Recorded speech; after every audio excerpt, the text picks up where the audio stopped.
এক পবিত্র নারীর জন্য অপেক্ষা করো, এক হালাল স্ত্রীর জন্য অপেক্ষা করো। এই পৃথিবীতে এখনো আছে পবিত্র নারী, চরিত্রবান নারী আছে, যে আল্লাহর কাছে চায় আনা ইনদা যন্নি আব্দি বি। হাদিসে কুদসিতে আছে, আল্লাহ বলছে বান্দা আমার ব্যাপারে যেমনটা ধারণা করে আমি আমার বান্দার সাথে তেমন আচরণই করি, আমি তেমন আচরণ করি। অতএব আমার বান্দা যদি দিল থেকে ইখলাসের সাথে নিজেকে পবিত্র রেখে গুনাহ থেকে মুক্ত রেখে যদি অপেক্ষা করে যে আল্লাহ আমি একজন সতী সাধ্বী নেককার চরিত্রবান নারী চাই, আল্লাহর কসম মিলেই যাবে, মিলেই যাবে, কোনো সন্দেহ নেই, কোনো সন্দেহ নেই। তুমি যদি বলো কই ভালো মানুষ তো দেখি না, না তোমার কাছে ভালো মানুষ প্রতিদিন তোমার কাছে আইয়া ঘুরতে হইব বা জানাইয়া যাইতে হইব যে ভাই চিনচিন নিয়ে আমি যে ভালো মানুষ, আপনার লিস্ট লিখকে রাখেন। এটা কি কোনো নিয়ম হলো কি? আপনার কাছে আইয়া সমস্ত ভালো মানুষ দেখা করে যাইতে হইব একবার আইয়া? এটা কে আইন করছে? এটা কোন আইনের কথা? অনেক মানুষ দেখেন না চা দোকানে বৈশা বিড়ি খাইতে খাইতে করতে ভালো মানুষ আসেনি অনকার না করতে পার। ভালো মানুষ তো একমাত্র আমনে চাচা, পৃথিবীর শেষ ভালো মানুষ তো আমনে। আমনে এই যে বিড়ি খাবেন না, আমনে বিড়ির গন্ধে কাছে যাওন জানা, আমনেই পৃথিবীর আখেরি ভালো মানুষ। কোনো কারণে যদি আমনে মারা যান তো পৃথিবী শেষ না। এরপরে আর করতে গাইব, উনি তো টোয়াইয়ে পায় না। উনি চা দোয়ানে বইয়া বইয়া বিড়ি খায় আর ভালো মানুষ টোয়ায়, বেউকুফ কোথাকার। ভালো মানুষ কি আর বিড়ি খায়? ভালো মানুষ কি আর চা দোয়ানে বেড়ি চায়, টেলিভিশন দেখে? আল্লাহ আমাদেরকে আকল দান করেন, বিবেক দান করেন। ওই কথাটা বলতেছিলাম, নবী সাল্লাল্লাহু আলাইহি ওয়াসাল্লাম বলছেন এই তাম দুনিয়া একজন মানুষ যা কিছু অর্জন করে দুনিয়াবি, তার মধ্যে সর্বশ্রেষ্ঠ অর্জন হলো আল মারআতুস সালিহা, একজন সতী সাধ্বী চরিত্রবান পবিত্র নেককার প্রেমময়ী ভালোবাসার এক নারী, এক স্ত্রী। এটা তার জীবনের সবচেয়ে বড় দুনিয়ার অর্জন। আর সেই পবিত্র নারী কেমন হয়, তার আখলাক কি, তার বৈশিষ্ট্য কি? তার বৈশিষ্ট্য কি? তার বৈশিষ্ট্য হলো সে প্রতিদিন 3-4 বার করে powder Dole, fair and lovely ডলে না। আল্লাহ নবী সাল্লাল্লাহু আলাইহি সাল্লাম বলছেন এই পবিত্র নারী, সতী সাধ্বী নারী, চরিত্রবান নারীর একটা বৈশিষ্ট্য অতুইনু আলা দীনে যাওজিহা, যে তার স্বামীকে দ্বীনের কাজে সাহায্য করে, সহযোগিতা করে, দ্বীনের কাজে স্বামীকে আগে বাড়ায় দেয়।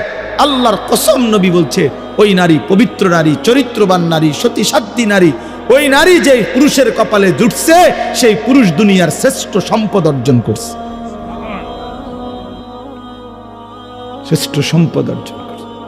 রাসূলুল্লাহ সাল্লাল্লাহু আলাইহি সাল্লামের সাহাবীরা, নবীজির জামানায় সেই সাহাবীরা তাদের বিবিরাই তাদের স্বামীদেরকে আল্লাহর রাস্তায় জান দেওয়ার জন্য, যুদ্ধের জন্য সাজায় দিতেন।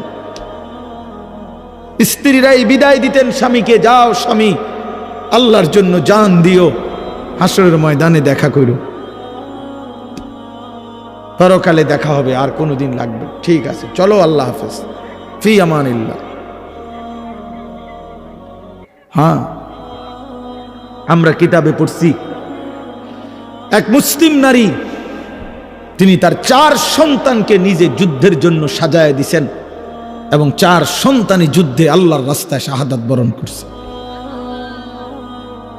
আমরা কিতাবে পড়ছি নবীজির একজন মহিলা সাহাবী, ওনার 16 বছরের ছেলে কাফেররা বন্দী করে ওনার 16 বছরের ছেলেকে একটা একটা অঙ্গ, হাবিব ইবনে যায়েদ ওনার শরীরের একটা একটা অঙ্গ কাইটা কাইটা আলাদা আলাদা করছে। এরপরে বুটি বুটি করে, পিস পিস করে, গোশতের টুকরার মতো কইরা এরপরে আগুনে পুরাইয়া ছাই করে ফেলছে। মদিনায় যেদিন এই খবর আসছে ওনার আম্মার কাছে, তিনিও একজন মহিলা, নবীজির সাহাবী উম্মে আম্মারা, এই মা উম্মে আম্মারা ওনার নাম, এই মহিলা যার ছেলে নবীজির সাহাবী, ছেলেটাও সাহাবী হাবিব ইবনে যায়েদ, তিনি শাহাদাত বরণ করছে, টুকরা টুকরা করছে।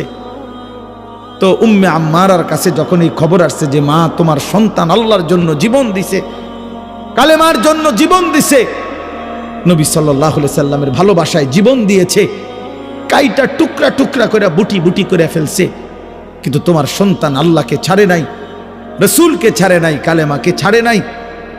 খোদার কসম, তখন আমরা কিতাবে স্পষ্ট পড়ছি, উর্দু কিতাবে, ওই মা চিৎকার করে বলছে, মদিনাবাসী, লিহাযাল ইয়াউমা আরদাতুহু, এমন একটি দিনের জন্যই আমি আমার সন্তানকে বুকের দুধ খাওয়াইছি।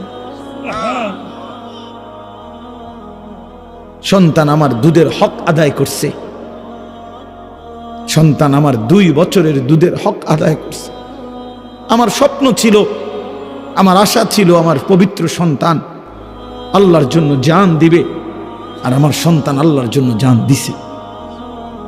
নিকাল যায় দম তেরে কদমোं के नीचे, यही दिल की हसरत, यही दिल की आरजू है। এজন্য নওজোয়ান, আজ তোমরা ভুলে গেছো, আজ নারীর ফাঁদে জীবন দিয়ে দিছো, উলঙ্গ ছবির কাছে জীবন দিয়ে দিছো, মোবাইলের নর্তকীর কাছে জীবন দিয়ে দিছো, একটা সামান্য মেয়ের কাছে নিজের জীবন শেষ করে দিছো। ছি ছি ছি, পুরুষ এত কাপুরুষ হয় না। একটা বেডির পিছনে কুত্তার মতো সারাদিন ঘুরে, পুরুষ এত বড় জানোয়ার হয় না। পুরুষ এত কাপুরুষ হওয়ার কথা না। যার পৌরুষ আছে, যে পুরুষ, সে এমন হওয়ার কথা না। কিন্তু আজকে আমাদের সন্তানদের আকসার এই মোবাইলে আসক্ত, যত ছেলে পেলে, এর মূল কারণ নারীতে আসক্ত। এটার অপর পিঠে এটাই রেজাল্ট। আপনি খোঁজ নিলে ওয়াজ হনে 2টা 1টা দরকারি কোনো কাজ করে 10 মিনিট 5 মিনিট, আর যে সারা দিন রাত এটা টিফে কিতা করে, বেডি চায়, নারী দেখে, ছবি দেখে, নাচ দেখে, নাটক দেখে, সিনেমা দেখে, অশ্লীল ছবি দেখে, নারীকে নিয়েই ব্যস্ত থাকে। নাইলে আপনি বন্ধ করে দেন, এক সপ্তাহ নারী ছবি মোবাইলে না আসা বন্ধ হয়ে যাক, যে কোনোভাবে ফেসবুক কোন আর ইউটিউব কোন কিছুতেই নারীর ছবি আসে না। 1 সপ্তাহের জন্য দেখবেন হাজার হাজার লাখ লাখ বড় মোবাইল, এগুলা দিয়ে মানুষে কটকুড়ি খাবে, কটকুড়ি, সম্পাপ্রি খাইবে, সম্পাপ্রি চিনেন, সাদা সাদা সম্পাপ্রি, এইটি কটকুড়ি, অথবা পেঁয়াজ বেচবে, বাঙ্গারি মাল বেচে। যে এই জন্য এটা দরকার। প্রিয় বন্ধু, প্রিয় বাবা, বোঝা উচিত, একজন নারী অস্বীকার করার কোনো বিষয় না। পুরুষ যেমন আল্লাহর সৃষ্টি, নারীও আল্লাহর সৃষ্টি। নারীর প্রতি পুরুষের আসক্তি, পুরুষের প্রতি নারীর আসক্তি, এই আসক্তি, এই বন্ধন, এই প্রেম, এই ভালোবাসা, এই আন্তরিকতা, এই মহব্বত, এই হৃদয়ের টান, এটা যদি না থাকতো তো মানব প্রজন্ম আজকের এই পর্যন্ত আসতো না। মানুষের এই ক্রমধারা কি এখান পর্যন্ত আসতো? এক স্বামী স্ত্রীর পবিত্র বন্ধন, একে অপরের প্রতি অকৃত্রিম ভালোবাসা, স্বামী স্ত্রীর একান্ত মিলন। তো এইটুকুর বরকতে মহান আল্লাহর ইচ্ছায় প্রজন্ম এভাবে আগাইছে। তাহলে এটা তো দূষণীয় না, হালাল যেটা সেটা তো দূষণীয় না।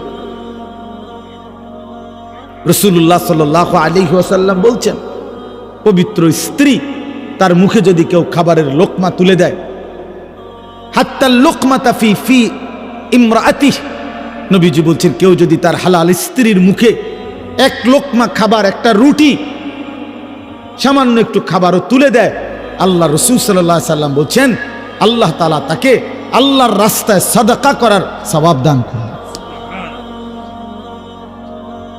নবী সাল্লাল্লাহু আলাইহি সাল্লাম বলছেন ওয়াফি বুদআই আহাদিকুম সাদাকা, পবিত্র স্বামী স্ত্রী যদি মিলিত হয় তো আল্লাহ তাআলা সেখানেও সাদাকার সওয়াব দান করে।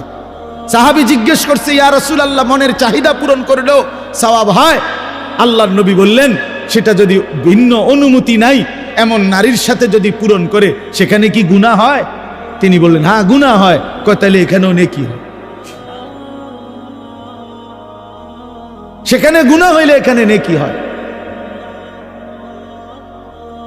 এজন্য বন্ধু, আল্লাহ তাআলা প্রত্যেক নিষিদ্ধ বিষয়ের বিপরীতে বৈধ হালাল পন্থা আল্লাহ রাখছেন।